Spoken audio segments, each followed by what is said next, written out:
Sous un soleil de plomb, ces centaines de personnes, des femmes, des hommes et des enfants, originaires du Nicaragua, du Honduras ou du Venezuela, poursuivent leur périple vers les États-Unis. Plusieurs milliers de kilomètres de marche, sans certitude d'atteindre leur objectif d'une vie meilleure. C'est difficile de faire ce voyage avec nos enfants et de le faire en vain. Très difficile.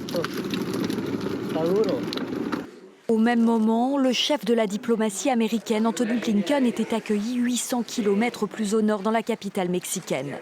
Plusieurs heures de discussion, à l'issue desquelles les deux parties ont réaffirmé leur engagement partagé pour une mission ordonnée humanitaire et régulière. L'administration américaine a notamment proposé de financer 1300 postes de plus à la police des frontières. La question des points de passage légaux le long des 3000 km de frontières communes qui servent au transport de marchandises a également refait surface, alors qu'ils avaient été fermés au début du mois par les autorités américaines, dépassées par l'afflux de migrants.